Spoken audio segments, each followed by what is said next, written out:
መልእኽቲ ጳውሎስ ናብ ሰብ ፊልጵስዩስ ምዕራፍ 1 ናይ ክርስቶስ ኢየሱስ አገልገልቲ ካብ ዝኾኑ ጳውሎስን ጢሞቴዎስን ናብቶም ኣብ ፊልጵስዩስ ብክርስቶስ ኢየሱስ ዘለዉ ኩሎም አመንቲ ምስ ኤጲስቆጶሳትን ዲያቆናትን ካብ እግዚአብሔር አቦናን ካብ ጐይታና ኢየሱስ ክርስቶስን ጸጋን ሰላምን ምስኻትኩም ይኹን።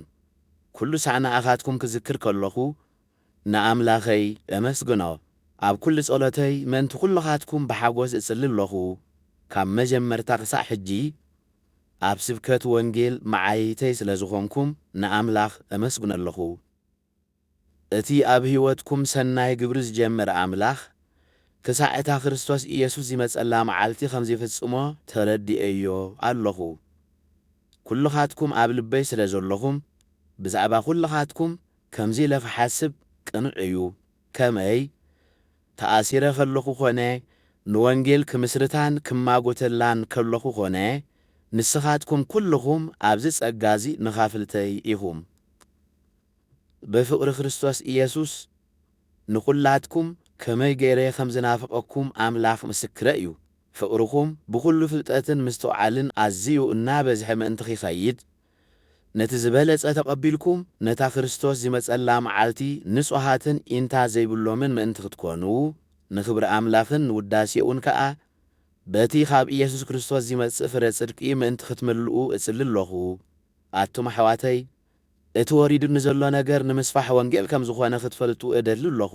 ስለዚ እውን ምእንቲ ክርስቶስ ተኣሲረ ከም ዘለኹ በቶም ቤት መንግሥቲ ዝሕሉ ወተሃደራትን በቶም ኩሎም ዝተረፉን ተፈሊጡ ኣሎ።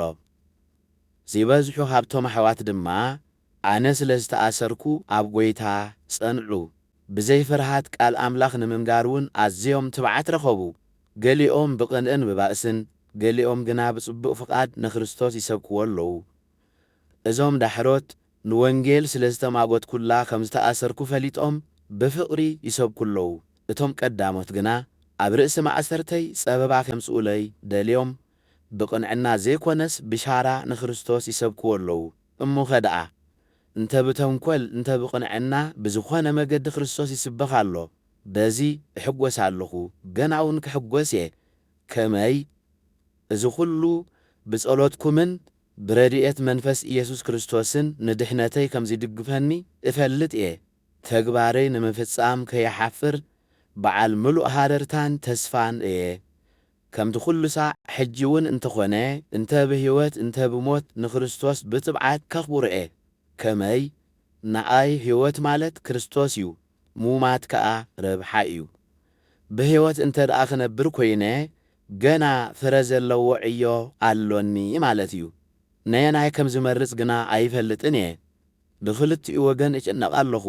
ዝሕሸኒ ስለ ዝኾነ ግና ካብዚ ተፈልየ ምስ ክርስቶስ ክኸውን ሃረርታ እዩ። እንተኾነ ንኣኻትኩም ምእንቲ ክሕሸኩም ብህይወት ንጽንሐ የድሊ እዩ። ከም ዝጸንሕ ብርግጽ ፈሊጠ ኣለኹ።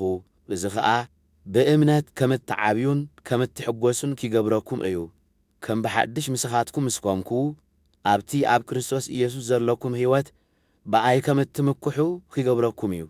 ዝኾነ እንተኾነ ክርእየኩም እንተ መጻእኩ ወይ እንተ ተረፍኩ ብሓደ መንፈስ ጸኒዕኩም ምእንቲ እምነት ወንጌል ብሓደ ልቢ ትጋደሉ ምህላውኩም ምእንቲ ክሰምዕ ንብረትኩም ንወንጌል ክርስቶስ ይበቅዕ ይኹን።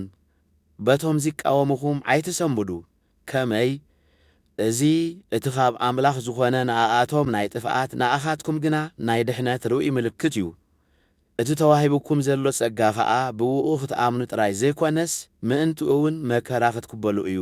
ስለዚ ናይቲ ኣባይ ዝረአኹምዎ ሕጂ እውን እትሰምዕዎ ዘለኹም ገድሊ ተኻፈልቲ ኢኹም።